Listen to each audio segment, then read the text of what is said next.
lords and ladies, to the Cast Beyond the Wall. We are your guide to all things Westerosi, and we're here to bring you a review, analysis, and fan v fan debate on each episode of HBO's hit show, Game of Thrones. And here we are at the end of the season, the penultimate season, in fact, with only 6 episodes left to come over a year from now. In fact, probably a year and a half from now. Winter has truly arrived as a Game of Thrones fan. I'm your host, Caleb Masters, and since our last episode, I've taken some time to sit back and reflect and smell the roses and try to let go of some of the anger and the hate and the fear. I meditated with Obi-Wan Kenobi, and what I've settled on is successfully creating the boy band I never had, and we're naming ourselves the Bitter Baelish Bachelors. Oh, wow. Well, that's a name. Can I be the bad boy of this band? Absolutely. I'll let you have the drums though, Austin. It's all yours. Where do I get to fit into all this? You get to play the electric triangle. You're going to be the quiet, contemplative one that the girls swoon over. That's you. Yeah. Sure. You'll be like Charlie Pace from Lost or something like that. Let's not get into Lost right now. We could talk about that forever. Oh, goodness. I am joined, as always, by my co-host in the vaguely Dornish heated lands of Arizona. Sir, introduce yourself. Austin Lucari, and I spent the majority of the last podcast moving a 5-pound bag of salt in and out of my Amazon cart to send to Caleb. Every time he said something salty, I added it there, and every time he okay, well, maybe you're right here, I removed it. In the end, he did not get sent a bag of salt. Oh man, it's like better than getting coal for Christmas. Yeah. I could use that. Let me tell you right now, I'm looking at my Peter Baelish action figure and pop figure over here, and still hurts. Chaos is a ladder, my friend. I am also joined by my other co-host from the Starkish lands of Kentucky. Sir, introduce yourself. I'm Daniel Stull, and guys, I put on my plot armor, so there's nothing you can do about it. I'm on the podcast. I'm making it next season. It doesn't matter how much sense it makes to kick me off. I'm sticking around. So. Oh, hey, Stull, I got some good news for you. George R. R. Martin recently rejoined the writer's room of this podcast, so if you got plot armor, I mean, your odds of surviving the podcast with plot armor actually drop dramatically when Martin's writing the show. He tweeted, actually, the other day, or was it on Twitter? He basically said that around 20 characters have died in the show that will not die in the books. So, who's the real monster? Maybe. And I'm going to talk about that a little bit. Now, maybe this is a special podcast where we actually do, without being assholes, like get into like some book versus show stuff, because the deviation has left just being a plot thing, and it's really, really moved over into the characters. Anyway, further conversation for later in the episode. I do want to remind you that if you are listening to this show and you like talking about Game of Thrones any time of the year, whether it's in the coldest of winters or in the hottest of summers, you can find us on social media, which includes Twitter at cast_beyond_GOT, and on Facebook at facebook.com/castbeyondthewall. And guys, we are going to be back next year. For the last year, we will be back. So one way, if you've enjoyed this show, that you can guarantee that you don't forget about us, or that you know when we have finally returned next year, is by subscribing on iTunes and not unsubscribing. That would be a great way to ensure that you know exactly when we're back. You'll be the first to know before it even hits our social media channels. You'll see that podcast episode drop in your feed. So if you've enjoyed the show and want to support us, do 2 things. 3 things, actually. 1, hop back on your smart device, whether it's an Apple iPhone or a Android phone, whatever device, and subscribe. That for Apple listeners, that is going to be on iTunes. That is actually the best way you can support this podcast, help get the word out about us, is by subscribing and hopping on over to that review page, giving us a rating and a review. Huge help. In fact, you could stop and do it right now. It takes less than 15 seconds, guys. It's super, super easy. Trust me. Would I lie to you? The next thing you can do is, we may be done podcasting about Game of Thrones Season 7, but we will have one piece of extra content that will be coming your way if you hop on over and support the Bald Move Game of Thrones pod pack charity. The proceeds will go to the ACLU. Basically, it's running for about another 15 or so days. It's an Indiegogo page. I've got it linked in the show notes. So basically, if you contribute $4, you can have access to us and 2 other Game of Thrones podcasts, or you can give $15 and get access to 10 Game of Thrones podcasts. It's a huge win, and the best part is not only are you supporting us, but you're also giving money to a great cause, the ACLU. And let's face it, ladies and gentlemen, right now the ACLU has lots of job security with our current president, so they could use the money, they could use the support even more than this podcast. And as much as we do talk about all the fun things of Game of Thrones, I do want to remind you that a lot of stuff's going on in the real world right now, and by contributing to the the Bald Move Pod Pack Game of Thrones fundraiser, you too could make the world better. And by that I mean less Westeros, more America. So please do that. We would love if you would head on over to that page. Again, that is linked in the show notes. And if you've already contributed, thank you. We deeply appreciate it. We have us, along with the other 9 Game of Thrones podcasts who are included, have already reached our goals and are wanting to continue get our momentum up even more. So thanks to everyone who contributed. All right, gents. So we're just gonna hop right into our review and thoughts on Game of Thrones season 7. So if you've been listening to this podcast this season, and I hope if you're listening to this show, I hope you have. Season 7 has been a bit polarizing. Not just to us on this podcast, but also to those out in the internet. And it's really funny because I was the one who came in on that first episode saying, "Ooh, this feels great. It feels great to be back. This is a really great start." Austin's down in the dumps. Stull's kind of, it was okay. And by episode 5, I was like, God, this show sucks. This is terrible. And Austin's like, dude, this show's great. This is what I've been waiting for the whole time. So what I'm hearing is that there have been some differences of opinion on some of the decisions made in Game of Thrones Season 7. So we're just going to do a round table between us 3 today, talking about what worked, what didn't work, and maybe some of our favorite moments from the season. Austin Lucari, we'll start with you. And you know what? We're going to start by saying nice things. What worked well about this season for you? Overall, I think the character interactions in this season weren't great. However, we got to see a few character interactions between characters that we've been waiting really for years to see come together and talk through things and joke with each other and just generally be in the same realm of the world together. And there were a few of them that were really, really good. Some notable ones that come to mind are Tyrion and Cersei kind of having a conversation, the stroll through the icy park of the north with the X-Men, as Caleb calls them. So yeah, there was some character interactions that worked really well and were fun and really great to watch, and I was really excited to see those.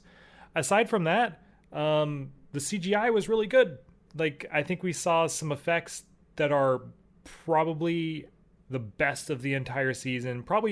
It's better than a ton of blockbuster movies.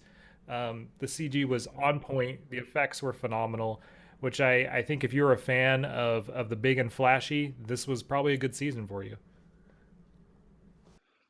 For me, I think Austin hit on some really high points that I also really enjoyed. These major characters that we've known since season 1, episode 1, where they've never been able to interact before, or maybe they have, but they haven't interacted since season 1 or something like that, or something, world changing has happened, and we haven't seen how these two different characters interact or what that looks like and how they might respond to one another. And I think that's something this season did really well. Some names that immediately pop up are Theon and Jon, how they interact, Dany and Jon, basically anybody and Jon interacting together, because Jon hasn't seen anyone since season 1. So those are some of the names that I think pop up. I think we getting to see these characters interact who either know each other. Some of them don't even know really that the other one exists. I think those moments throughout the show this season worked really well. I also think some of the other plot lines that have been building up since season 1, we got some payoff for some of those things, like the Night King finally making it to the wall. That's something since the very first scene of Game of Thrones they've been building up to this moment where these things are coming to kill us, and we're finally there. So I think that's really exciting. And I know there's some discussion on whether, the way that we got to some of these places was successful or not. But once we got there, we got some really good payoff, I think. So I think that's something this season did really well. Okay, great. Now, this is a multi-part review for me, but I'm going to start off by saying I've been thinking about this real hard, and I was trying to think of, because this feeling I had from Game of Thrones this season, I've had before. And I honestly thought about this for like days. I was like, man, it's this feeling like it was a bait and switch. Like I was watching one thing that I love so much, and all of a sudden I've got something different that's not necessarily bad, but it's not the same, and I don't know if I like it, and it's not really as much of my cup of tea as the first thing, even though it's still good. So I was thinking about this, and I was like, where, this is a familiar feeling to me. Where have I heard this? And then it clicked. Light bulb. Talking to one of my friends about movies, because I do the movie review thing on the side, and it clicks. And I don't know how it took me this long to click because of all the X-Men jokes I've been making all season. I am dubbing Game of Thrones Season 7 the X-Men The Last Stand of Game of Thrones seasons. And I say this because X-Men 3, despite the hate everyone has for it, I actually think it's a pretty solid movie. It's a pretty good piece of blockbuster fun. It's got actually a lot of cool emotional payoff, and at least for me personally, a lot of that payoff worked really well. You had spoilers for X-Men 3 The Last Stand 2006. Yeah. But you've got moments where characters finally do things you've been waiting to see them do. You see Jean and Logan have the romance kick off, and then you also see that Jean Grey becomes the Phoenix. Like, there's a lot of those things, and in moments, it's really, really cool. The Phoenix versus Professor X, amazing moment. Like, there are cool moments, and the spectacle is really awesome. Like, I don't care what anyone says about X-Men 3. I'll say it. I mean, I'll stand by it. Like, I think some of the spectacle, not the de-aging effects, but the spectacle of, like, the floating house with Professor X and Jean Grey when they're doing this battle, it's, like, floating up. It's still really impressive. I watched it a couple years ago. I was like, man, this still holds up really well. So I think the moments and the payoff are all present in that movie. However, notice that, like, everyone seems to remember hating X-Men 3. And I think it's a little bit unfair that movie gets as much hate as it does, because I don't think it's bad. However, I can tell you one thing about X-Men 3. It sure as hell is not X-Men 1, and it's definitely not X-Men 2. Those movies are more meticulous. They're way more character-driven. The set pieces, the action set pieces are definitely present, especially in the second one, but they prop up, and they're fueled by great character moments and really intimate personal stakes. Why am I talking about X-Men 3 on this Game of Thrones podcast? Like X-Men 3, Game of Thrones has a number of really great payoff moments and great spectacle. The loot train scene. I hate that it's called the loot train scene. That's a really generic name for what I would consider one of the most badass moments on the whole history of the show. That was incredible. The tension, the way it was filmed, I know we didn't all completely agree on it, but me personally, it worked really well. Like the long takes, the way it was filmed. There was a number of times, like about every 5 to 10, like at every 30 seconds or so, there would be something.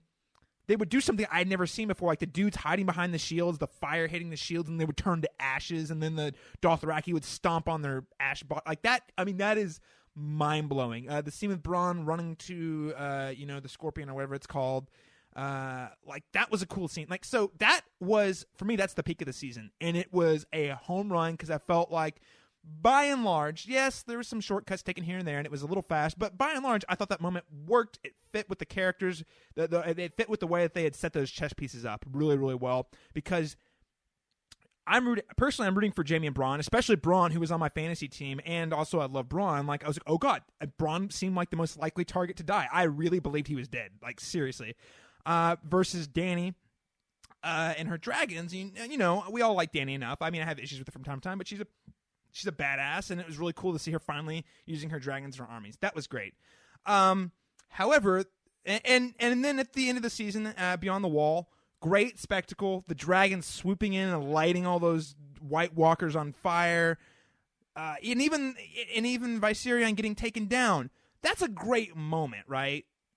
So those things are great. Character payoffs. There are some great character payoffs. Jon and Theon, as Daniel said, if not my favorite moment of the whole season. Like, beautiful. It feels like they're giving meaning to plot lines that we've felt like have been kind of meaningless for a long time. It kind of puts a real pin in that whole character arc, and really, for me, brings some real satisfactory and what I would call earned closure to the Theon Stark arc.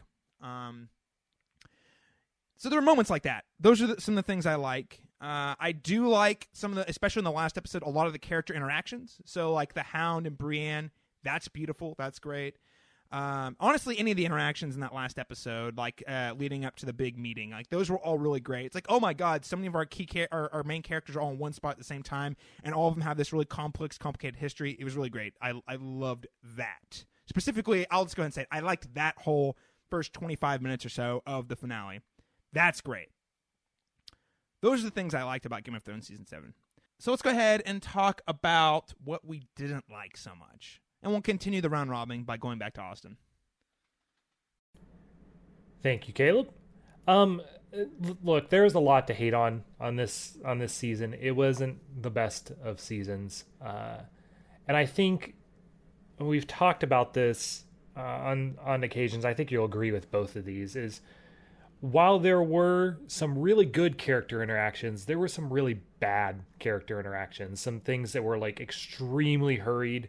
And as Caleb put them, unearned. We had the earned character interaction with Jon and Theon, and there were some that just didn't. Pretty much the Onion Knight and Gendry, while I liked it, it was fun to see them talking. It was really bizarre to just have that come up out of nowhere and everything just be like hunky-dory all of a sudden. And it's not even like I didn't expect them to even hate each other. I didn't expect them to have that much to talk about after not seeing each other for many years and really only knowing each other probably for a few days. It was really bizarre. And there were a few of those character interactions, probably more than a few, throughout this entire season where, yeah, these are two characters I'm dying to see talk to each other, Jaime and Tyrion, but when they do it, it's not what I was hoping for. It's not the conversation that I wanted. You didn't address the things, and when you did, you just kind of like brushed everything aside like it was nothing. These big, meaty story arcs that we've had for seasons, just kind of just piddled out at the end. It was very strange. In addition to that, we had some closing of storylines, which definitely felt expedited. Storylines that I think the writers saw as problematic to the ending that they're trying to get to. So they rushed to close and tie up loose ends, which resulted in some poor resolution. And Peter Baelish is one of those storylines that comes to mind, where the end was not really what I hoped for him. I don't think it was as bad as some fellow members of the podcast, but he deserved better, and I will agree with that. Daniel, how about you? Yeah, I definitely agree with a lot of what Austin has to say. And we've talked a lot about, our complaints with this season throughout our episodes. But this season really did move very quickly, and there are a lot of moments where characters are making decisions that we don't really understand, and a lot of that, for me, I think is because um, we don't get a lot of those small moments where these characters are talking and really, we're really digging into their mind about what they think and what they feel and why they do what they do. And we have a lot of those moments in past seasons, but we didn't get a lot of that this season. And that's for me, one of the things I love about Game of Thrones so much is those moments, the chaos is a ladder speech. We didn't have anything like that this season where there's this character just talking and what he's saying feels like it has huge meaning on the world. And also a lot of um, characters I feel like were passed over or for like the sake of moving plot. Like we didn't get to really experience what the emotion of the character. We're just getting them to do something so that the plot moves along. Or characters are only purpose is to serve the plot. For example, names that come to mind when I think about that are Gendry. He's solely there just so there's a reason for him to run back to Eastwatch and send a letter to Dany. That's his purpose this season. There's nothing he does. He brings nothing else. Or Benjen showing up at the last moment just to save Jon, to give Jon a way out. There's these characters that their sole purpose is they're a plot device, and that's it. And that's just not very good writing. And also, I feel like a lot of characters did a lot of nothing this season. And some characters that come to mind for that are Brienne. We didn't get to see very much of her. Jaime, Littlefinger, Tyrion. These are characters that just sort of sat around and were kind of there. And they, yeah, sure, they did things to push the plot forward, but we didn't get to really get into their character, which is what, for me, Game of Thrones has been really strong at in past seasons. So, yeah, I think we missed a lot of deep, meaningful moments with some of these characters, and that's really unfortunate for the season. Okay. No, thanks, guys. And I agree with everything that's being said. And I know I think we're all pretty much in the same ballpark. I know I've come across especially harsh the last couple, 3 episodes. And I just want to re-articulate for all of our listeners out there who are listening, because I actually got some flack about how salty I've been about a lot of things. Know that I love the hell out of Game of Thrones. I did not make this podcast to hate watch something. I did it because I truly think that the books and the show, at least the first few seasons, was unlike anything I'd seen before. I have found the exploration of human nature to be among one of the very best I've ever seen up on television, at least up until a few seasons ago. I love the hell out of these characters. I am deeply invested on where they all end up, and that's why whenever they do things that don't make sense to me, I'm like, wait a second, this isn't the person I know and love. And not to say that they can't do things that surprise us, but like the thing about Game of Thrones has always seemed very logical. Anyway, so before I get into my criticisms, I just want to articulate that I do love Game of Thrones. I love the show. I love talking with Daniel and Austin and my listeners too. I love talking with all of you guys about Game of Thrones. I think we all do. So if I've come across a little harsh, know that it's coming from a place of I love the show and I want it to see it be the best it can be and that I know it can be, versus, oh, I'm just some angry guy on the internet who likes to hate things, because I really, really don't. I like to like things. And again, starting out this season, I really liked where it was going up until about episode 5. So anyway, got that out of the way. So one of my biggest problems with the show is, and I'll hit on, and this will all tie into my X-Men analogy, so don't worry. X-Men The Last Stand. X-Men The Last Stand. What was the problem with that? Well, you had X-Men 2, Bryan Singer, again, very character-driven. All the entire plot was thrust by character decisions, and there were subplots that felt like even though there were subplots that might have been unnecessary, air quotes, unnecessary to the plot, which there were, it felt like it added an extra layer of depth to multiple characters by incorporating those. And we got to see a very robust cast all have their moment to shine, where you felt like even though there might not have been a lot of actual screen time, like the moments they had, holy shit, they told you so much about that character, where they were at, and why they were doing what they were doing with the team. And then we get to X-Men 3, which is, guys, we got to wrap this puppy up. I mean, it really feels like that. We got to wrap all these story arcs up in a trilogy. I don't really care how we get, and then the studio was like, we got to do it by this deadline. Which I think we haven't talked about this, but I do think a lot of this is on the fact that this show does have to come out so like once a year. Might actually have hurt this season. I do wonder if more time spent on the script and more episodes would have helped it quite a bit. But it was a similar thing where the studio's like, nope, we got this deadline, we got to hit it. So Bryan Singer can't do it in our time, and we got to hire someone else to come in and do X-Men 3. And then with Game of Thrones season 7, you see a very similar problem where you have all of a sudden characters like in X-Men 3. All these characters start doing things you're like, well, you wouldn't do that. Professor X wouldn't get angry at Jean Grey. I don't understand what's going on. You just have characters making really nonsensical decisions in order to fulfill these really epic set pieces, in order to make sure that we get through all the plot, in order to make sure when it's all done, it feels like it's wrapped up in a nice, neat little bow. And Game of Thrones Season 7 definitely is a victim of that same syndrome, where you just feel like, I mean, I guess I like it because I'm a fan and it is fun, but man, it doesn't feel fulfilling in the same way.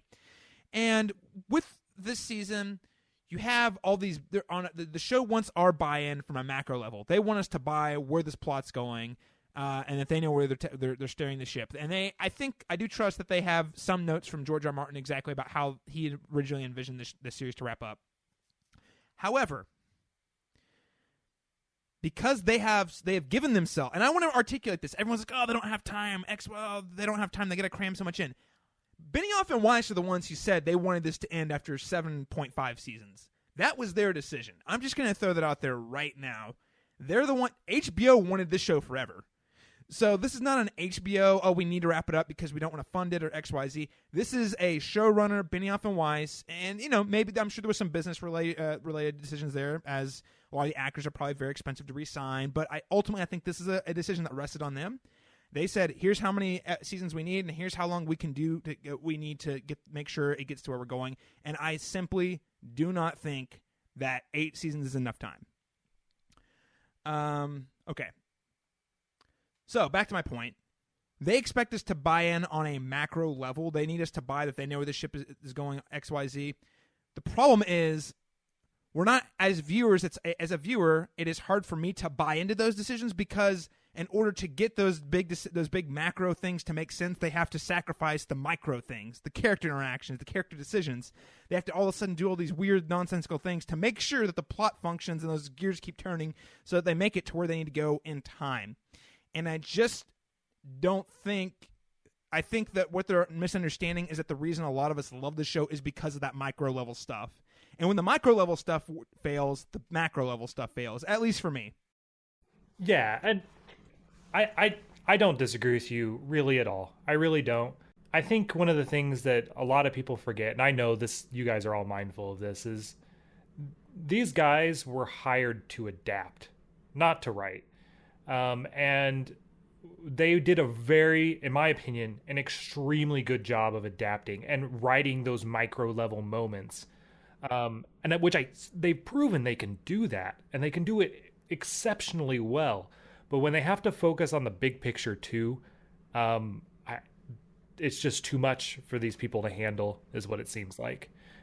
I agreed, and especially on that timeline, especially on that. Oh, we've got to have a new season out next year, and I think Austin, that's it's a very fair point. And here's the thing: this is a complicated situation because I do blame Benioff and Weiss for a lot of these decisions. I'll be honest. However, these guys have also been doing this for upwards of 10 years. I'm sure they have other things they want to do with their life. I'm sure they're ready to move on.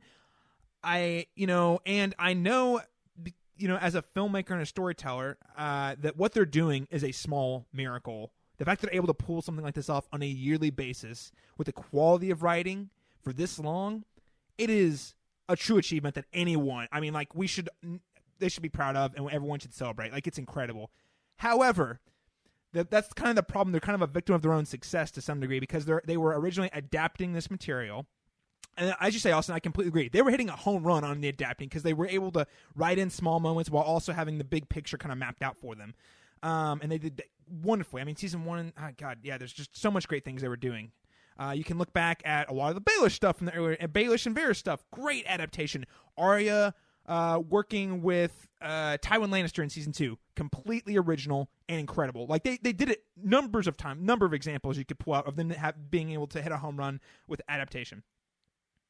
Now, all that said, they kind of set the bar so high. Now that the things are changing, it's disappointing for me at least. Yeah, I could see. And it's and I have wanted to root for them really a long time. And I still, as a human, I don't blame them. But as dudes who are running a show, I'm kind of yeah, but you guys should have taken the time you needed, or whatever it took to maintain that same level. And some of that is probably studio intervention. I know HBO probably wants to have one season a year. Yeah. So I'm sure they would have loved to take a year off to figure some things out, and HBO was like, "Nah, can't happen. Might happen this next year. That's the rumor." So let's see. You know what? As much as we want the last 6 episodes tomorrow, I say if we're going to deliver a satisfying ending, take all the time you need. I'm game for that. I'll wait until summer 2019. I don't want to, but also I would rather video game. Austin, you're a gamer. You understand this. We are Zelda. Well, all 3 of us are Zelda fans. Would you rather have a rush game or a perfect game or a masterpiece? I would rather have Zelda Breath of the Wild. Yes. Exactly. So by all means, take a second. I'll kind of, you guys hit on most of my points already, but one thing, a couple of specifics I want to point out. Sorry, I'm still on the why things I don't like about it. I hit on a very big picture. Things I didn't like. Characters, plot devices, still you hit on. I'm going to mention Bran specifically. Bran, a character I liked last season because the way they were setting up his powers in that character arc, I was into it. He pisses the hell off. He pissed me off so much this season because last season they kind of showcased, here's what his powers could do, but they didn't really clearly define what those rules are, but we were like, ooh, here's kind of a teaser of where he's going. But then all of a sudden now we didn't actually get to continue that insight and exploration of what Bran's powers are and how it's affecting him as a human. Instead, it's like, oh, well, he'll just sit around and we're just going to assume he knows everything, and then we're only going to have him say something whenever it's convenient for the plot. He did it a number of times. And I'm like, that bothered me big time, because now he just feels like a plot device that's rolling around on wheels. But he'd always been that. He's always been a plot device, at least since he got those powers. No. Well, like last season. But the thing is, I don't agree, because I feel like last season was still focusing on his character's journey. The Hodor stuff, all the stuff in the tree, that was like, oh, you're training. We're learning more. And we definitely did other things. And like we saw that he still had these big ambitions, and he like didn't listen to the Three-Eyed Raven because he's a teenager, and that's what teenagers do. I would have loved to have seen how these powers actually affected his psyche, other than all of a sudden he's Dr. Bran Hatton or whatever, all of a sudden, instead of being Bran. So, I mean, Bran's a big problem.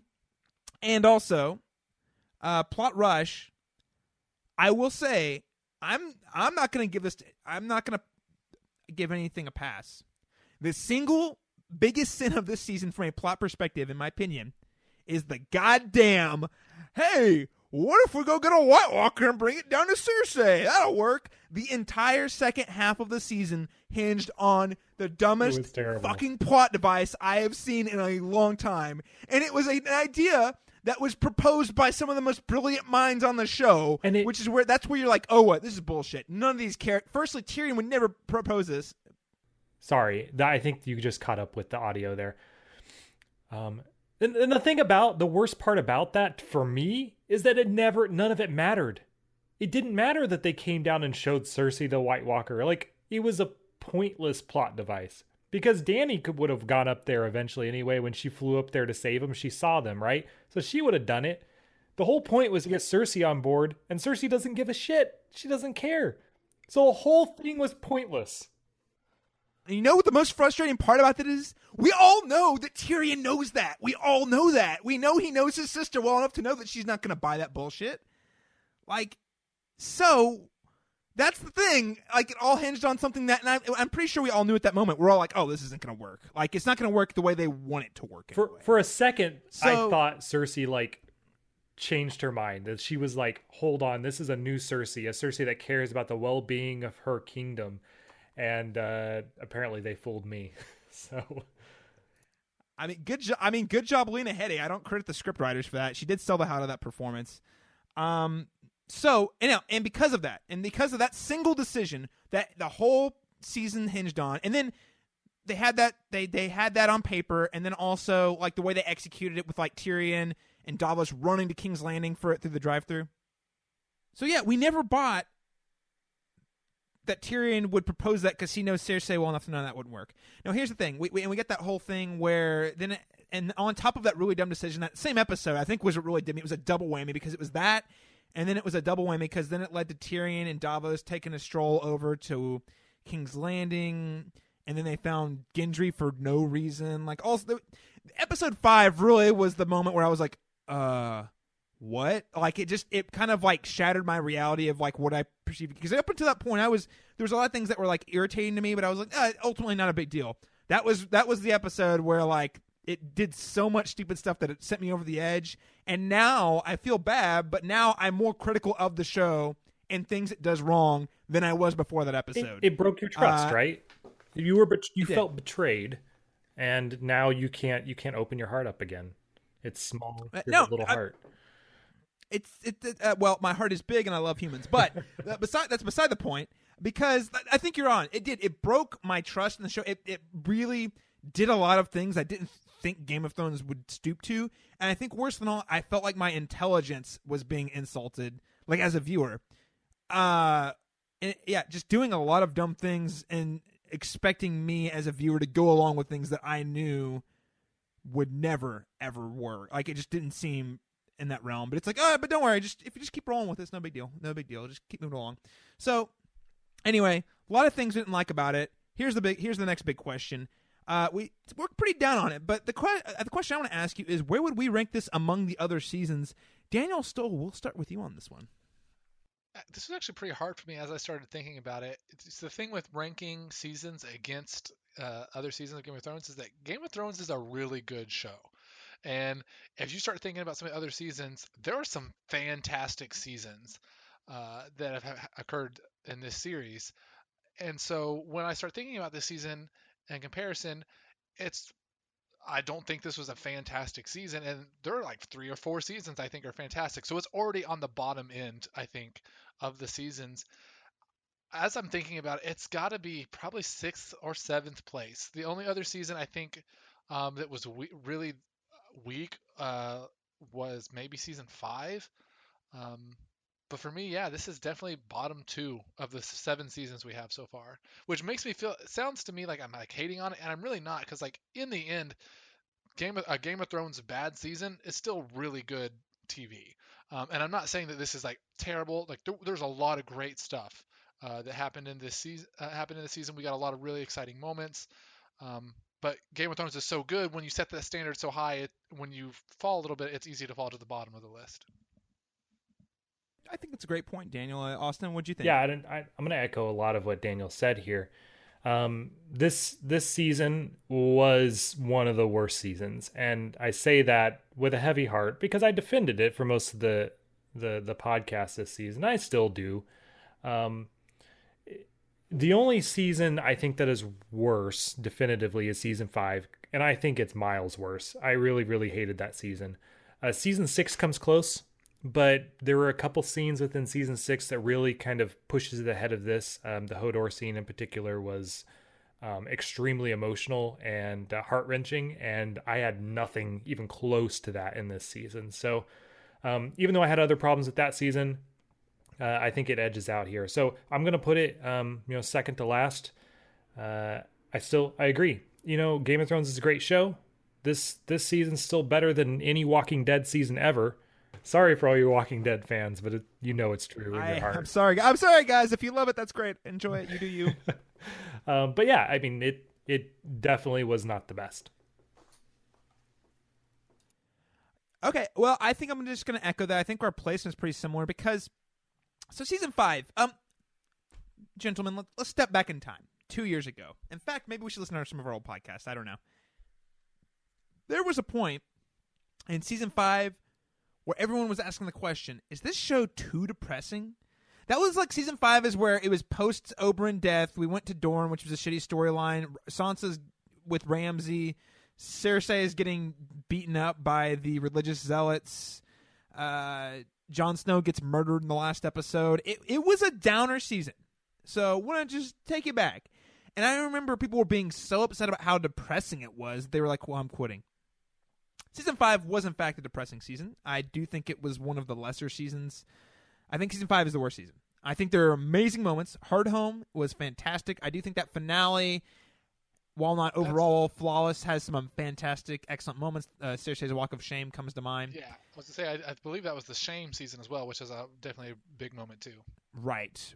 So and Dany and Tyrion met that season and actually did a lot of really cool. They had like 2 or 3 scenes together that were really great. So season 5 had its strengths. Again, I think as Daniel said, it's better than almost anything else on TV or on average, even on the worst episodes. However, season 5 wasn't great. I would put season 7 above season 5, and then I think the first 4 seasons. I think season 6 is actually a really good balance between. It was a really great balance between moving into uncharted territory. Now there were a couple of plot lines that kind of sort of carried over from the books in season 6, but by and large that was all mostly original, and I think most of that works pretty dang well. So I don't think it's nowhere near season 6. I want to say, looking back, season 6 finale, the opening 20 minutes may be the best sequence the show has ever done for me. Correct. I mean, going back and watching the opening scene where Cersei blows up the sept, the score for that and the way that it's just edited, like everything about that first 20 minutes of that finale is so amazing. It may be the best sequence on Game of Thrones. Well, yeah, you had that, and then of course it closed out with Dany sailing over across the narrow sea. Like that was a home run episode, a home run finale. And sure, that was where we started joking about the teleporting. We're like, oh my god, how did this person get here and there? And it was like, no big. And again, at that time, it was like, not a huge deal. so what? A little bit of suspension of disbelief. But at the end of the day, like, we all bought it, and I think it was worked out, and I think it's one of the best episodes of the show. I think that season 6 is a much better season, so I would definitely put this second to the bottom. I still have a hard time figuring out how I'd rank the other 5 seasons, but I can tell you right now, season 7 and then season 5 are the bottom 2. Well, Austin, this season we did a Game of Thrones season 7 fantasy league, and I know you read off something that were pretty close to the final results on our season 7 finale episode. But could you do us the favor of doing one last recap of our Game of Thrones season 7 fantasy league? Absolutely. As our listeners might remember, we have been doing a fantasy league where we drafted characters and were scored based on their performance in the episodes. We were scored in categories of violence, sex and nudity, wits and schemes, status and power, and finally drinking and eating.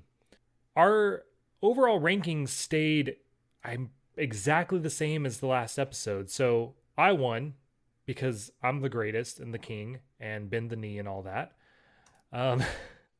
I did lose a few points as I had some points attributed to a character that didn't actually do that because they weren't actually sure. Cheater's gonna cheat. Deflate gate. Hello. But I still won handily by about 70 points with 745 points. Caleb came up in a very disappointing and embarrassing second place. Oh, second? What are you talking about? Second. Victory. First place loser. If anyone was a Deflategate, it was Fire Flame Sword that got the cheat points, so I don't want to hear about it.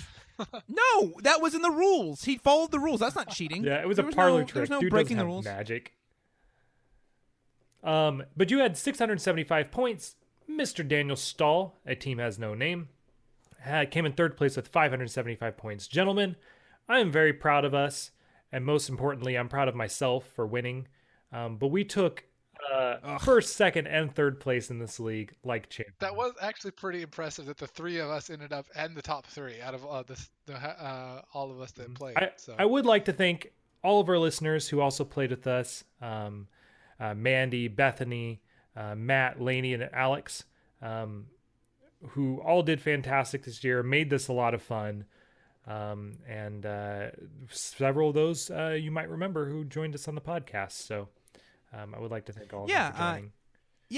Thank you to everyone for participating. You made it a really fun time. We had a private Discord channel where we were chatting back and forth, and it was a lot of fun. I was really glad to participate in the fantasy league with you three and also all of our other friends who went. And I'm sure this will probably be something we'll be looking at next year, more than likely. I think we're all on board. I think it added a nice little flair and competition. And I got to say, as much as I was already hyper invested in the show, it definitely made certain moments a lot more heightened, again, especially the Braun v. Dragon scene.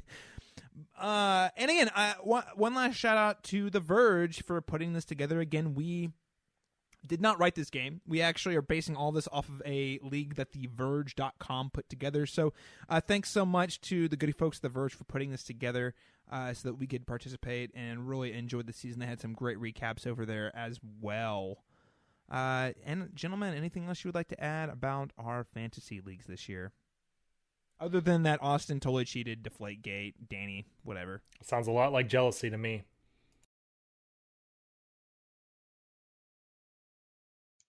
Yeah, it was a lot of fun. I'm totally excited to play with you guys next season. I think it'll be a lot of fun.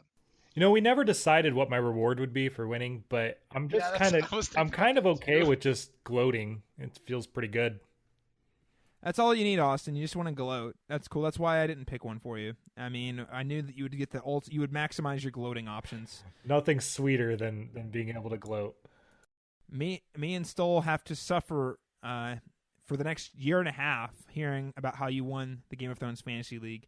But it's okay. Next year, I'm going to come back and kick all of your asses because Zombie Baelish is going to be on my team, and he's going to get all the points with the magics and the kills. I didn't see no burn body. I don't know about you. All right, ladies and gentlemen, thank you so much for, again, listening to us talk our fantasy league. We do have one last segment of the show we're going to get to. But before we wrap up, I want to remind you, of course, that you can subscribe on iTunes, give us a rating and review there. And you can hit us up and keep up with all of our results and back and forths on Twitter at cast_beyond_GOT, or on Facebook at facebook.com/castbeyondthewall.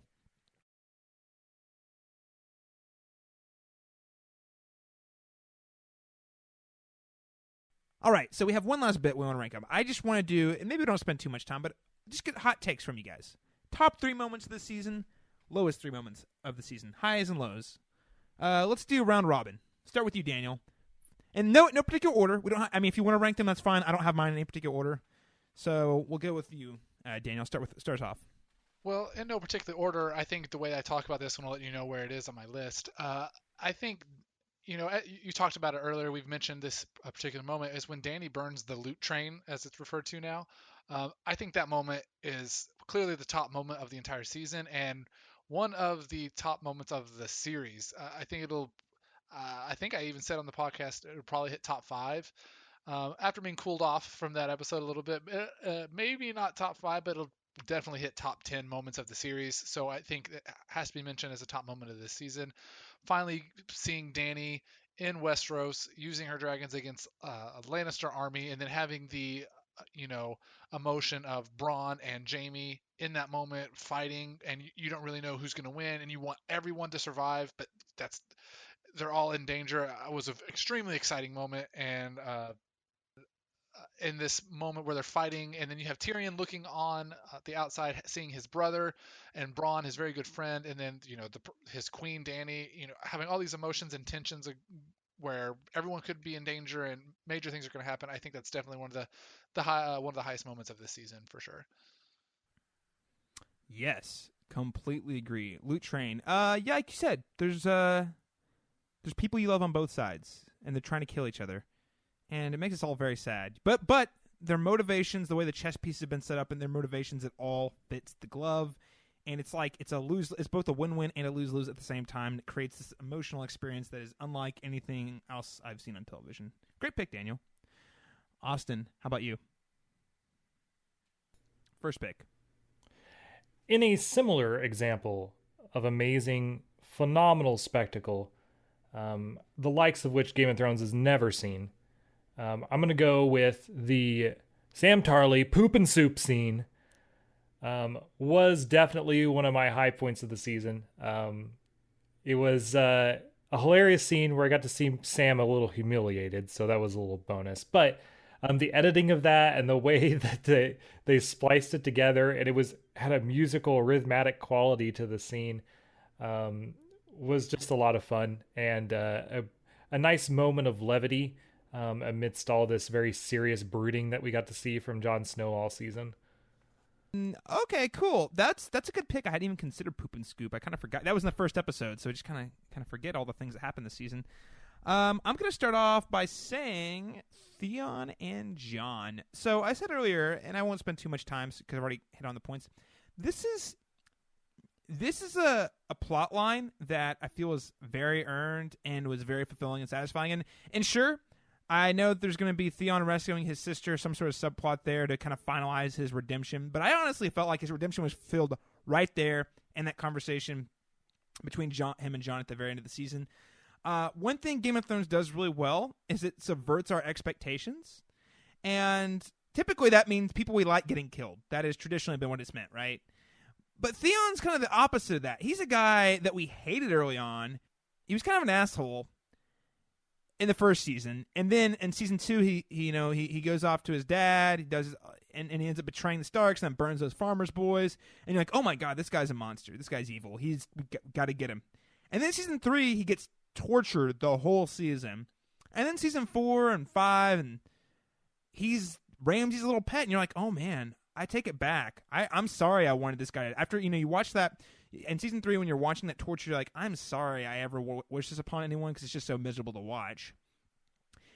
And then season 4 and 5, you're like, just put this guy out of his misery. He's so miserable and pathetic. I feel sorry for him, but can he just go ahead and die already? So every step of the way, we're like wanting this guy just to get killed, right?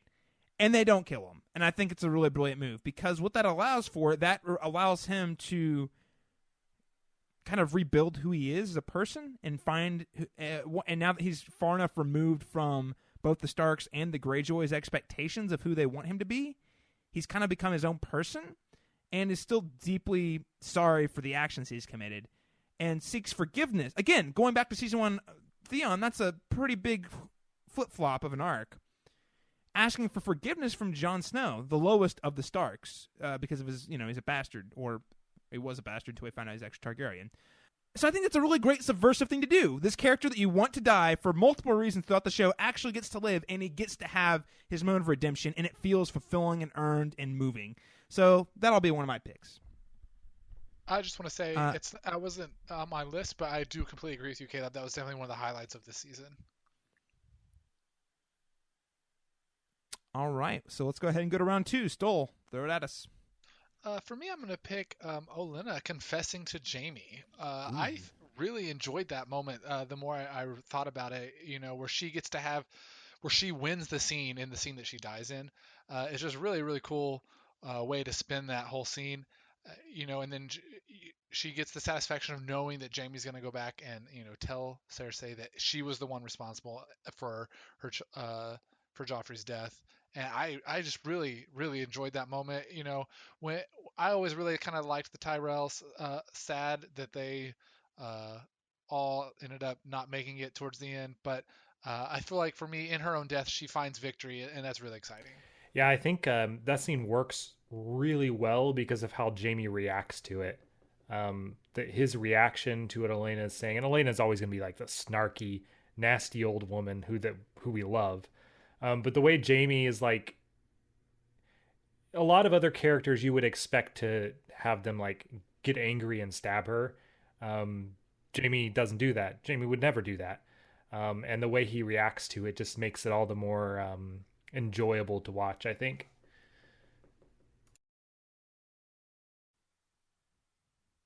Yeah, that's a great pick, Daniel. I agree. That season, it is really cool. I love how you put it. It's her own death. It's her death scene that she wins in, and I can't say that many Game of Thrones characters or any have had that happen to them just yet. So she goes out. Even though she goes out, she does go out on her own terms and with one last stinger. I would, and again, this does not take away from the moment itself, but I would argue that the consequences of her telling Jaime in the big scheme of things don't really matter. At least this season.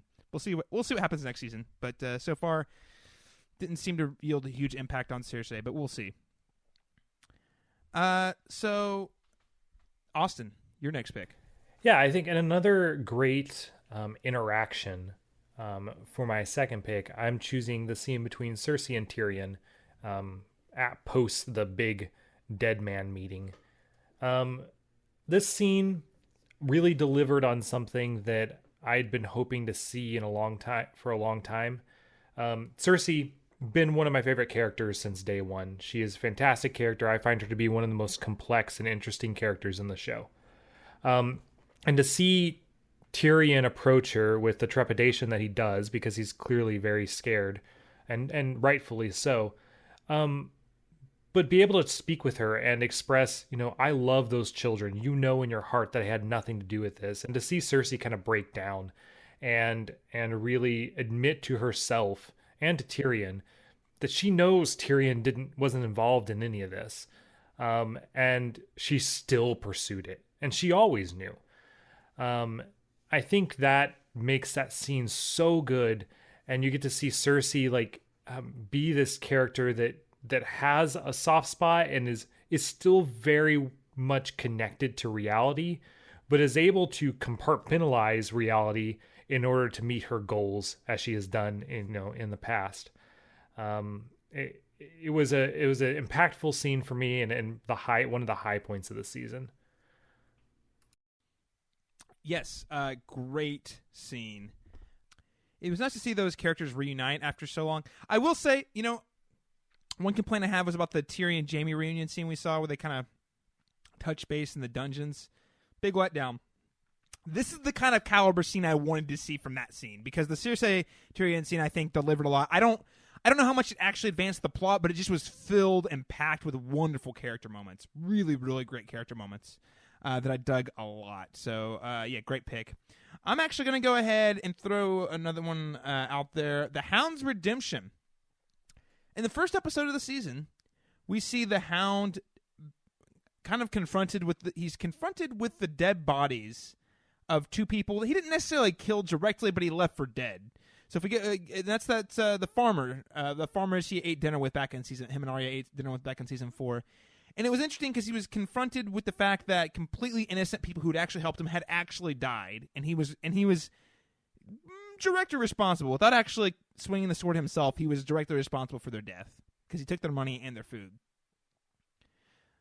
So it was a cool little scene when he actually goes and buries their bodies, and he's not a religious guy, but he's trying really hard. He can tell he feels bad. And he's trying really hard to come up with the words, and he's just trying to say a prayer, and he's like, you know what? I'm sorry I killed you.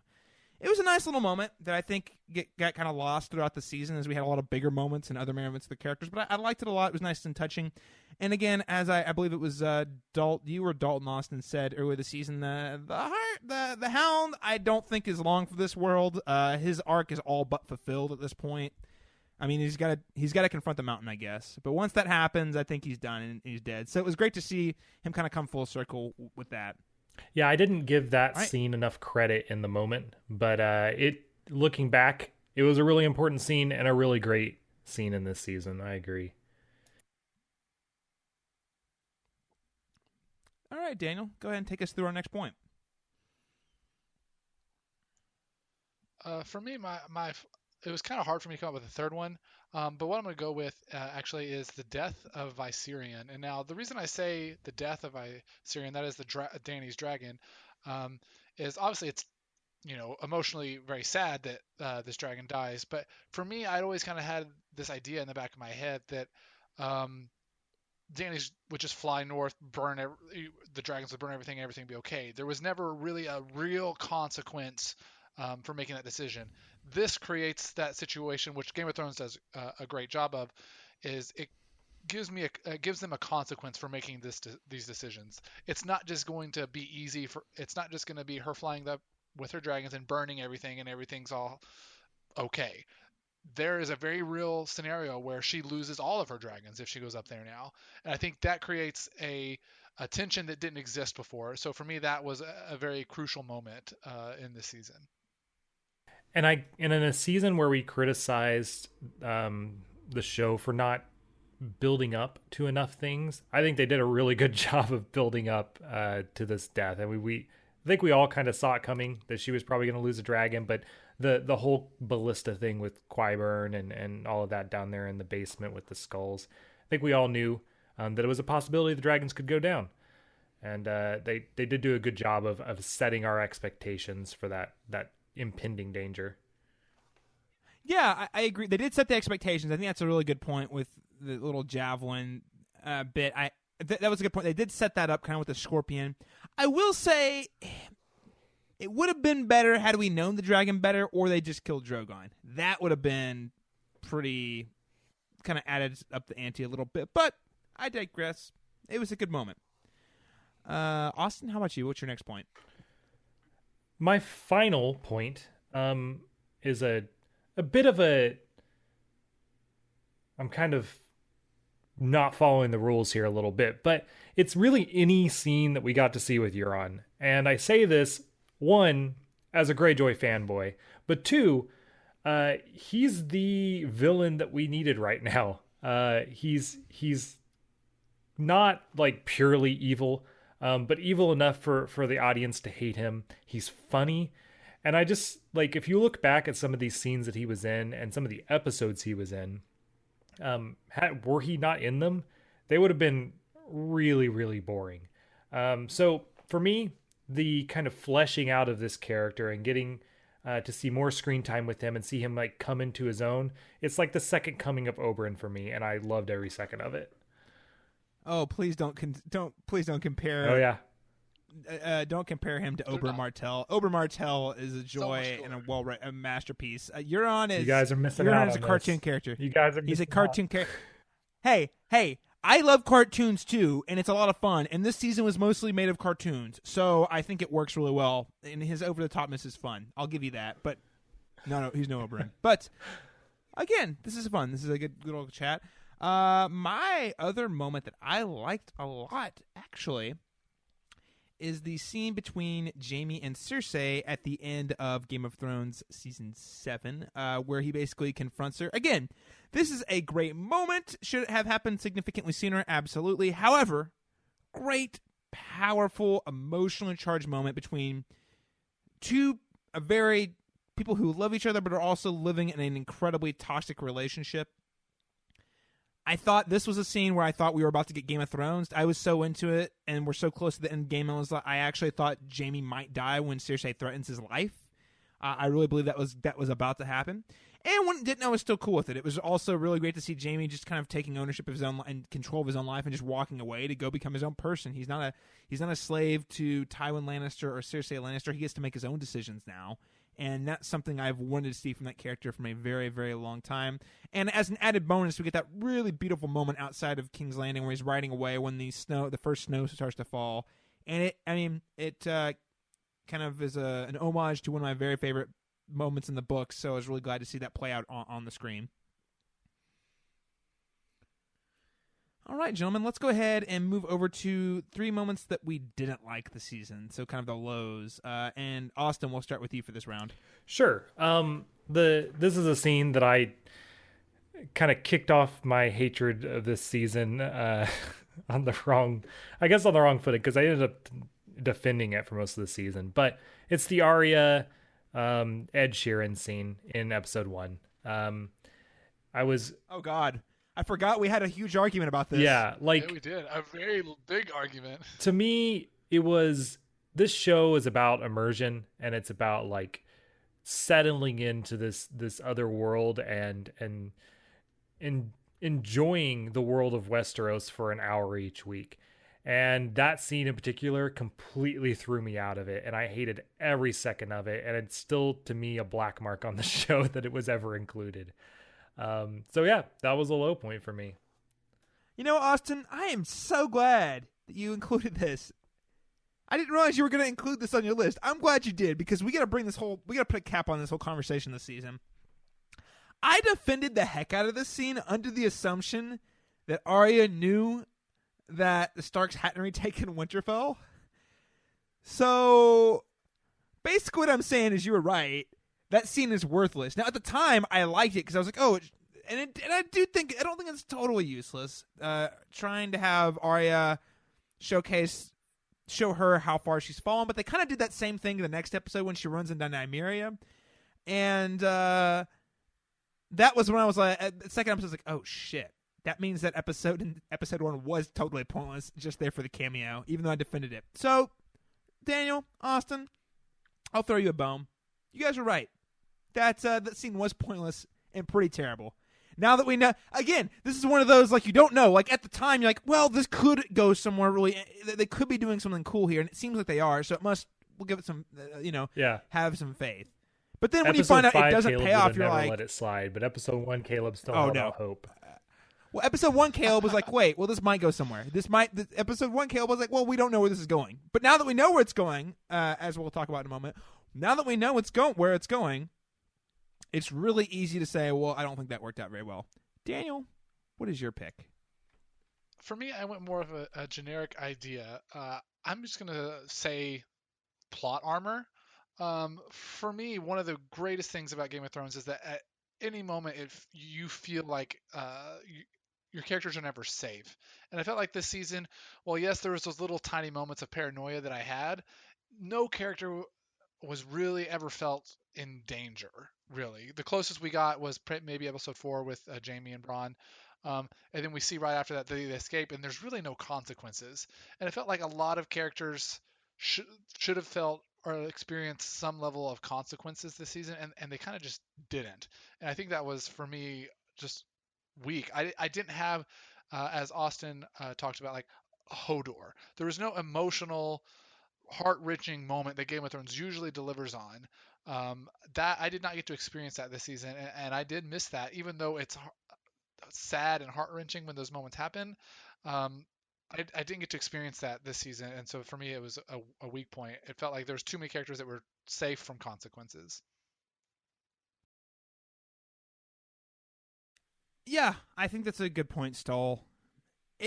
Because that's the thing, the show has felt more predictable this season.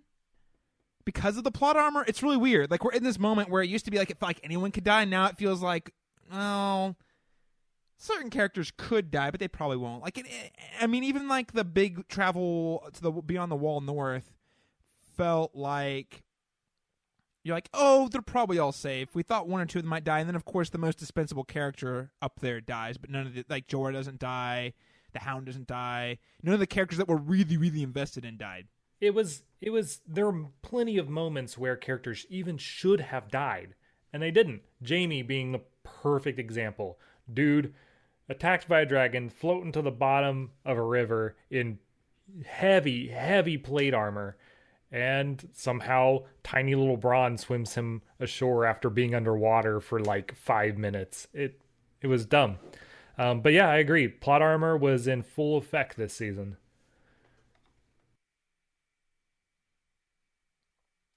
So this takes me to what is most... I've got to talk about it. It's got to happen. And I won't spend forever on it like I did last week, but I've got to say it.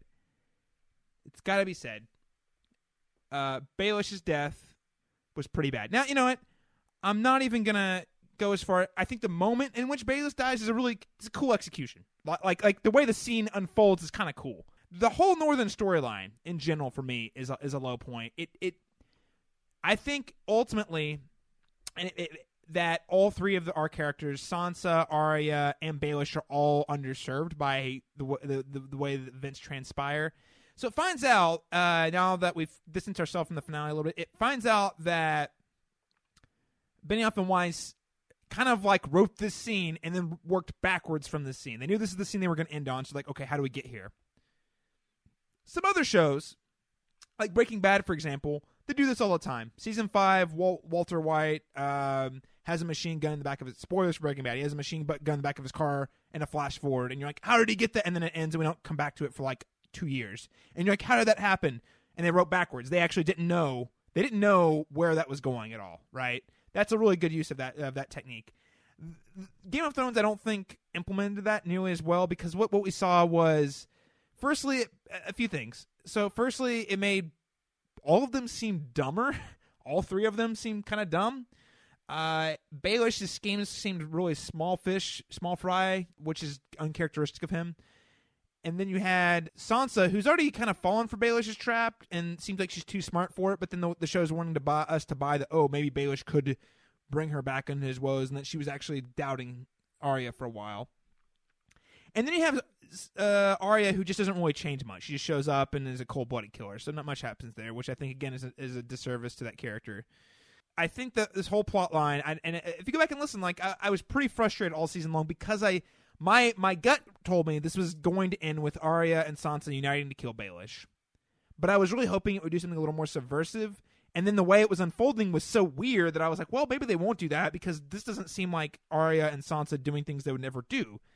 And ultimately, it just seemed like really inconsistent writing, and then we got to this big scene that didn't feel earned and like it paid off. And again, I know I'm biased because I like Baelish, but it's not just Baelish. It's that whole subplot that I think it ties into some of the bigger problems of the season I mentioned earlier, just about the way the characters were written.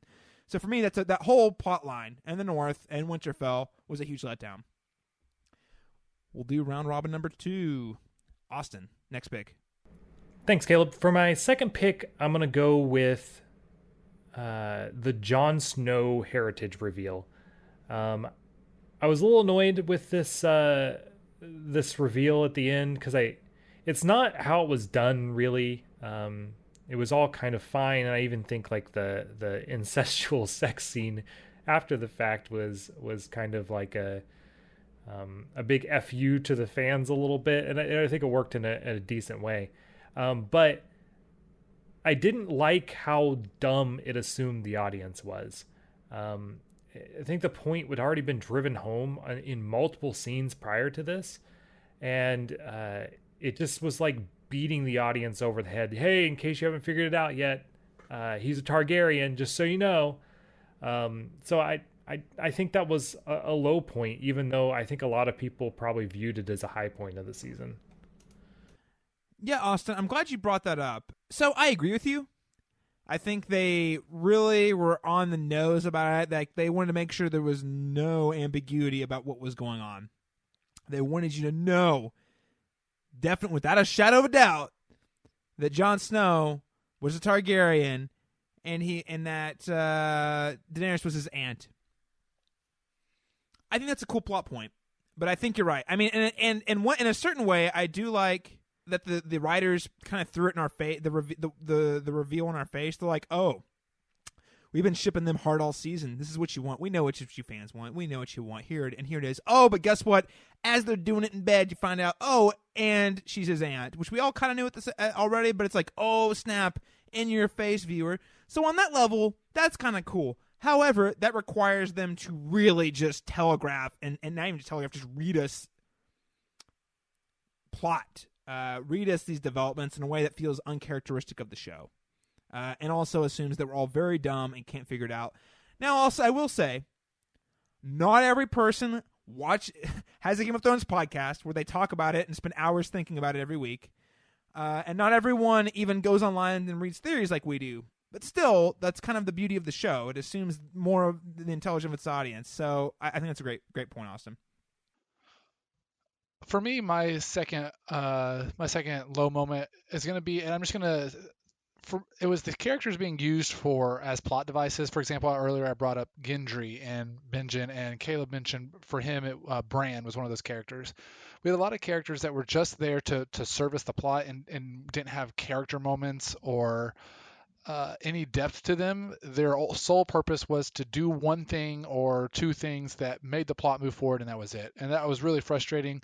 For me, Game of Thrones has always had really in-depth characters who, while their character decisions make a lot of sense, they can move the plot forward. Whereas this season, it felt like, oh, well, we need this to happen, so we'll put this character here, and it'll make it happen. So for me, that was really a weak part of this season. Yeah, I mean, like getting the Magnificent Seven or the Snownificent Seven or the Westerosi X-Men all up north, like that. Like again, just getting all your characters up there for the sake of a cool plot and a cool scene, right? I think that's a good point, Stull. So my second point, and I've already gone on about it, so I'm just going to be very brief, is definitely the plot to get the zombie turn Cersei over. I've already talked about it at length on this episode, so I'm not going to go on about it. But that's my second point, that it is absolutely one of the dumbest freaking things I've seen on TV in a while. So the fact that it happened on Game of Thrones is almost like damning. But we'll move on. Austin, what is your third point? For my third point, this one probably is not really a big deal, but for whatever reason, it's like gnawed at my brain ever since it happened. Because they just didn't, it wasn't executed well and they didn't address it. But it was really the attack on Casterly Rock. When Grey Worm and his army show up there and take the castle, and it was like this big thing where they show up and they beat everybody and the castle's mostly empty, and he's concerned. He's like, hey, where's the army at? What's going on? And all of a sudden, the Greyjoy ships come in and destroy all of the Unsullied ships, and then they're stuck there. Basically what is seemingly a siege in Casterly Rock. And all of a sudden, Grey Worm just shows up in like episode 7 out of nowhere, like it was no big deal. And this whole time I'm sitting there thinking, oh gosh, did Grey Worm die? He had that sex scene with my Sandy. He should be dead now, right? Because he's been totally fulfilled because he's not a virgin anymore. And turns out none of it mattered. Didn't matter that Euron teleported on the other side of the planet, was able to blow up those ships, because Grey Worm didn't need him anyway. He just walked around and did whatever he wanted. So I don't know. It was probably a minor thing, but for whatever reason, that one's ate at me a lot. No, Austin, I think that'll speak to, and I don't want to waste my points on this, but I just think that, listen, I think that speaks to the point that two things. Big set pieces not having consequences. Like, of course, we have a couple that have consequences. Right. I mean, mostly just the Dany losing the dragon. Really, if you want to look at it, that's the only one that has any consequence. I guess the Night King taking down the wall, because even like the cart, the loot train blowing up. If in retrospect, I mean, I guess Cersei has less of an army now. That's the one, and I guess they haven't really. Yeah, she apparently already gotten the gold, so they didn't stop that because she paid the Iron Bank. Right. So, yeah, I agree. No consequence. Yeah, no consequences is the big action set piece, which again, And the realm of Game of Thrones is like, what? Like, all of the big set pieces up to this point have had massive, like, game-changing, plot-shifting consequences. But really, I think the thing is, listen, teleportation is a thing we all three decided we're not going to bitch and moan about all season. And I think that's okay. But we'd also be remiss at the end of the season not to say that didn't impact negatively our buy-in on the show. Would you agree? Like, to where you're like, we have to now we have to actively suspend our disbelief, saying, okay, well, that's something the show does now, even if it makes no sense. Yeah. Whereas in previous seasons, like, go ahead. I think there were bigger issues for sure than the teleportation. But yeah, it goes back to what I was complaining about with the immersion within the Ed Sheeran. It's the same thing, right? Like, you can't become immersed in that world when there's like blatant, horrible, logical misplays. Yeah, I think you guys bring up some good points. As Caleb, you were saying, it's something you just have to kind of say, yeah, okay, that happens now, and you just kind of have to be okay with it. And Austin, as you were saying, it definitely brings away from the immersion. Like, I think back to when they're up north in the pond, and there was that whole conversation about how long were they really there, and then Gendry gets there, and the letter gets like, and you just kind of have to be like, okay, for whatever it happens, and if you don't think about it too much, it's fine. But I think that is, that's something you just have to say, well, I'm not going to think about that, because if I do, it does detract from the show. Yeah, and I mean, that's the thing about the earlier seasons is, like, we were so invested in the show, we were immersed. And, like, yeah, here's the thing. I'm sure there were things that happened. I have to go back and rewatch the earlier season. Now, there were things that probably where they took some, like, leaps and we just had to roll with it. But, like, we were all willing to buy in. The problem is now that they've kind of broken our trust a little bit, it's hard to give those things a pass anymore because you notice them. They're on the brain. So the teleportation, last season in the finale, we were like, ooh, they did that a little bit. But we were like, we don't really care. It's not that big a deal, Bygones be bygones. But then this season, they, like, upped the ante so much that now we're like, oh, all right, well, we're just going to have to assume Jon can go literally anywhere at all, as fast as he wants to go, and Dany too, and just kind of deal with it. And yes, that's something I'm willing to not worry about. But at the same time, I have to consciously forfeit that, which is something we didn't used to have to do. So my last thing that I'm going to throw at the season is actually a lack of something. And that is a lack of development of the White Walkers. Now, I'm not going to hold it against the season per se, because again, this hinges on we don't really know where this is going, so I'm going to just have faith that it's going to work out, because that's how I like to roll. But my biggest concern for the last season, my biggest fear is that Game of Thrones turns hyper-conventional and the humans all unite to fight the evil White Walkers, and they defeat the White Walkers and all live happily ever after. That is not the ending I want for this show. I don't think it's Game of Thrones. I don't think it would do justice to what George R. R. Martin's vision is. I don't think it would do justice to the show we've watched. I don't think it would do justice to the characters. And yet, I am concerned. So my feeling is that we're going to get introduced to something that is going to make the battle with the White Walkers a little more complex. At least I really hope so. Because I don't want this to become conventional fantasy, because Game of Thrones is not conventional, predictable, run-of-the-mill fantasy. It's exactly the thing George R. Martin set out to subvert.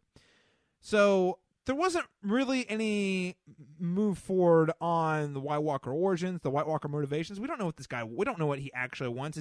We know he was created by the Children of the Forest from last season, but we didn't really get anything beyond that. So does he want to destroy the world? Is he like a Terminator where he's programmed to kill everything? Like, what's his deal? And then I need to know what that deal is so I can make a determination of whether or not I think his deal is complex enough to fit the mold of the show. And like 6 episodes doesn't really seem like that's a lot of time to do that.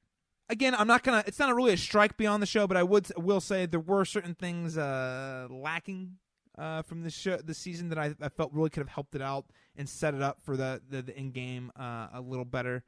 And one of those was just, again, a lack of development with the White Walkers. All right, anything else? I think that about covers all of our highs and lows of the season. Anything else you gentlemen would like to say about Game of Thrones Season 7 before we wrap our season-long talk on the show? I mean, people won't be able to hear from me for a year and a half if you don't have anything else you'd like to add. I mean, I said last year that I'm looking forward to getting to the conclusion of this show. I'm excited to see the end.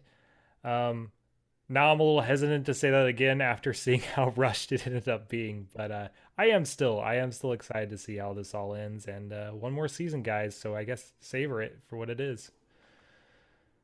2019, right? Probably gonna have a year break. Yeah. Okay. To be fair, they haven't announced. So we'll go ahead and list out there for our listeners right now. You're probably aware they have not announced a premiere date. They begin filming in October, and they haven't begun filming yet. And this show is usually on at least a year cycle. This particular season took a little longer to produce because of the amount of effects that went into it.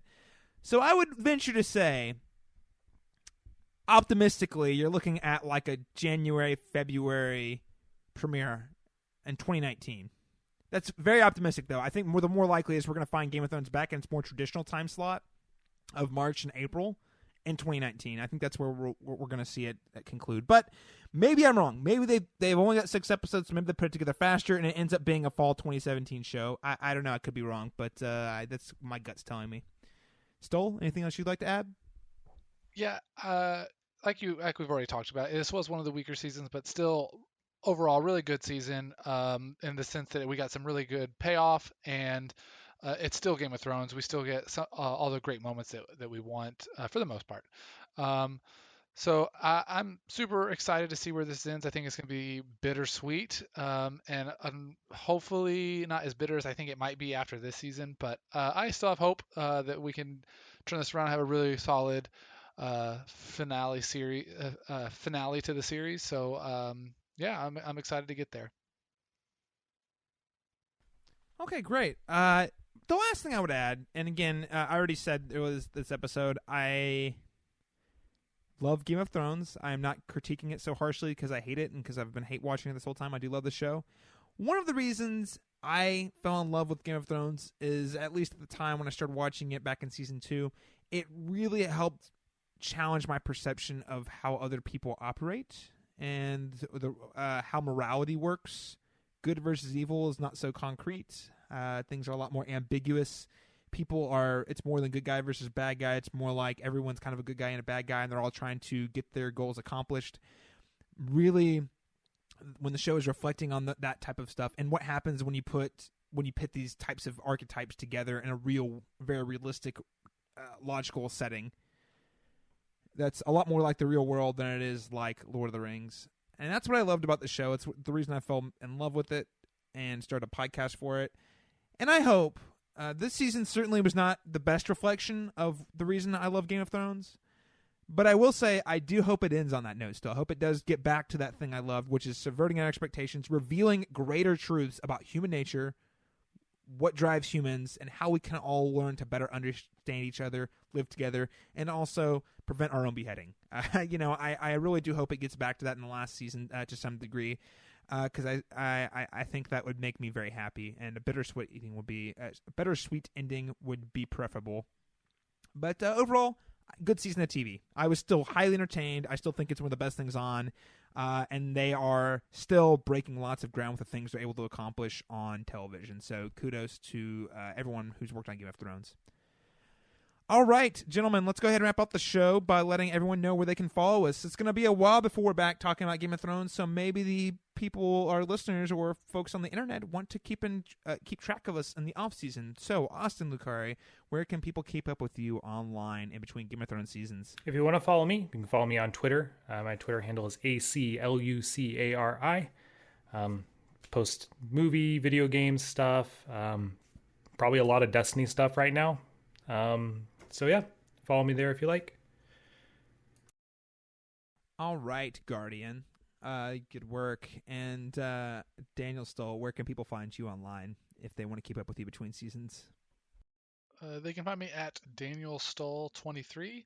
I do movies, video games, a lot of esports and League of Legends currently right now because they're coming to their world championships soon. So if you're into that kind of stuff, hit me up. I'd love to chat. All right, and as always, you can follow me on Twitter at CMastersTalk. That's letter C, Masters Talk. I can be seen tweeting Game of Thrones is wrapping up, so I've got to move on to other things. So right now, a lot of movies. I always have Twitter reviews from movies. I'm tweeting about a lot of cool things I'm writing with and managing over at the cinematropolis.com, another website I run. I do have other podcasts and other projects I'm working on, so you're tweeting out there. But basically, it boils down to three things: movies, television, video games. You want to hear those three things, follow me over on Twitter, and we can chat. And I love chatting about all three of those things all the time. And, of course, if you are interested in seeing more of my full body of work, you can find that at calebmasters.net. All right, gentlemen. I've already mentioned what I've hoped to see in Season 7 of Game of Thrones. Before we wrap up for our season, Austin and Daniel, what would you gentlemen like? What is one or two things you would like to see next season? I think you hit the nail on the head. From my perspective, I still don't have a good understanding of what the White Walkers are and what their motivations are. And I would love to get into the history of that a little bit more and get an understanding of who they are and hopefully add some complexity to them rather than some kind of like just a generic evil force. That's what I hope for. You guys bring up some great points. For me, I want to see Jaime kill Cersei. I think it's something that we've wanted for a while, at least I have, and I'm ready to see it. Or they can subvert my expectations and do something even cooler or better, which I have no idea what that could be. But that's what I want to see, because Jaime has become one of my favorite characters, and I think that the last couple of seasons he hasn't gotten all that much to do, and haven't done the best with his character. So I'd love to see that swing back around next season and have him end with a really awesome high arc. All right, guys, this has been a great talk. If you are listening to this podcast and you want to hear us talk one more time before we go on a little bit of a hiatus, again, head on over to the Bald Move Game of Thrones Pod Pack fundraiser for the ACLU, and that is linked in the show notes. Go ahead and check that out, where we talk about what we consider the most impactful deaths in Game of Thrones. It's a great talk, so check that out there. Thank you so much for tuning in to our podcast reviews, recaps, and discussions of Season 7 of Game of Thrones. It's been a pleasure talking with Austin and Daniel. I really look forward to this time of year, not just because Game of Thrones is on, but because I get to talk to you guys about it and spend some time with you and our listeners. So, gentlemen, thank you so much for doing another year of Game of Thrones. I think that's a wrap. Thank you so much for tuning in. Join us until next season when we finally see the grand conclusion of Game of Thrones and this podcast. We can't wait to join you again when we, one last time, next season, Game of Thrones Season 7.5/8, go Beyond the Wall.